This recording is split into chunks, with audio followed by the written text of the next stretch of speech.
కామారెడ్డిలో మున్సిపల్ కార్యాలయం ముందు పద్మశ్రీ మందకృష్ణ మాదిగ ఆదేశాల మేరకు మాదిగ రిజర్వేషన్ పోరాట సమితి ఎంఆర్పీఎస్ మరియు అనుబంధ విభాగాల ఆధ్వర్యంలో 6వ రోజు కొనసాగుతున్న నిరసన దీక్షలు. ఈ సందర్భంగా ఎంఆర్పీఎస్ రాష్ట్ర కార్యదర్శి పొట్టిగేని శంకర్, లక్ష్మణ్, బట్ట వెంకటరాములు, ఆర్ బాగయ్య మాట్లాడుతూ కార్యక్రమంలో ఎంఆర్పీఎస్ అనుబంధ సంఘాల నాయకులు పాల్గొన్నారు.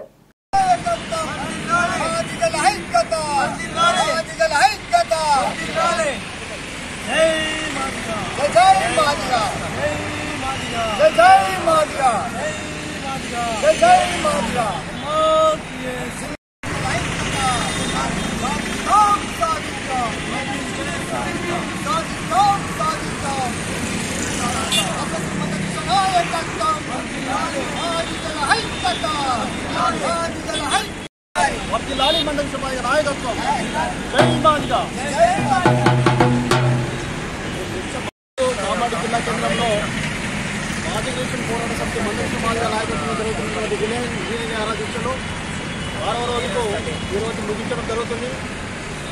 మనకు 30 సంవత్సరాల సుదీర్ఘ పోరాటంలో ఎస్సీ వర్గీకరణ సాధన దిశగా ఏబిసిడి వర్గీకరణ అయితే పేద ప్రజలు బాగుపడతాయనే ఉద్దేశంతో మందకృష్ణ మాదిగ గారు ప్రకాశం జిల్లా ఈటిమూడు గ్రామంలో 21 మందితో మొదలైన ఈ ఉద్యమం అంచెలంచెలుగా కేంద్ర రాష్ట్ర ప్రభుత్వాలు తగిలి ఒక కొలిక్కొచ్చి ఈరోజు మనం ఏబిసిడి డి వర్గీకరణ 4 విభాగాలుగా విభజించాలని చెప్పినాము. కానీ ఏబిసి వర్గీకరణ 3 వర్గాలు చేశారు. డి వర్గం గురించి చేస్తే మిగతా చిన్న కులాలు బాగుపడతానే ఉద్దేశంతో ఈరోజు దీక్ష చేయడం జరుగుతుంది. మన జిల్లానే కాకుండా 33 జిల్లాల్లో వర్గీకరణ ఉద్యమం చేయడం జరుగుతుంది. కనుక కేంద్ర రాష్ట్ర ప్రభుత్వాలు ఖచ్చితంగా ఎస్సీ వర్గీకరణ న్యాయమైన పోరాటం కనుక ఈ గ్రూప్ కూడా ఏబిసిడి గ్రూప్ వర్గీకరణ చేసి బిల్లుని ఈరోజు ఆమోదింపజేయాలని మనసు.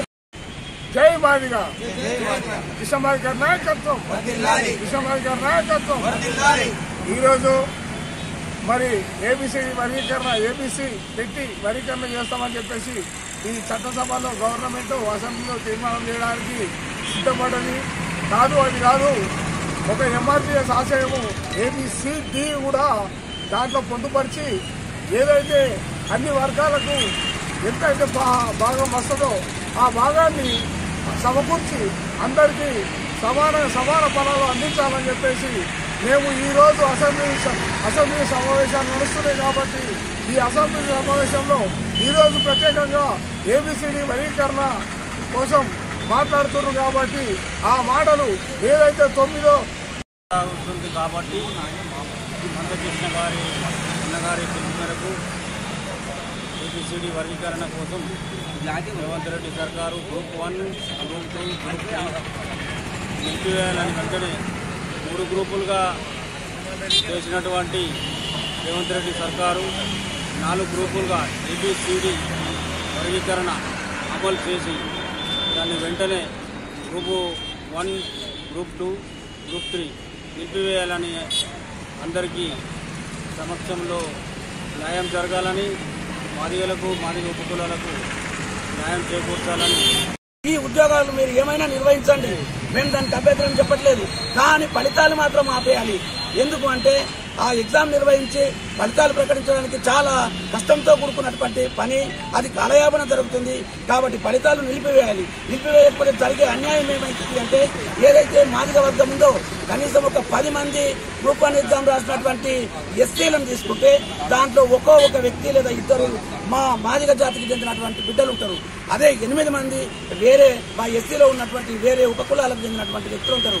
కాబట్టి మాదిగ జాతికి రావాల్సినటువంటి ఏదైతే పర్సెంటేజ్ ఉందో ఆ పర్సెంటేజ్ ని మా మిగతా కులాలు తన్నుకపోతుండ్రు, మా ఉద్యోగాలు వాళ్ళు తీసుకుపోతున్నారు. కాబట్టి మీరు ఫలితాలను ఆపేసిన తర్వాత ఈ యొక్క ఏదైతే గెజెట్ ఉందో గెజెట్ ను ఆమోదించిన తర్వాత మాకు ఎంత శాతం రావాలో సోమవారం నాడు అసెంబ్లీలో ఇది మేము చర్చిస్తున్నామని ఇప్పటిదాకా కూడా అయిపోయింది. మరి ఇవ్వాలనన్నా ఈ మాదిగలకు జరుగుతున్న అన్యాయం దృష్టిలో పెట్టుకొని 32 సంవత్సరాల నుంచి పోరాడుతున్న మందకృష్ణ మాదిగ ఏబిసిడి వర్గీకరణ మీద ఆ ఒక్కరి గురించి కాదు, మాదిగ ఉపకులాలకు న్యాయం జరగాలని చెప్పేసి ఇవాళ ఆయన పోరాటం చేయడం జరుగుతుంది.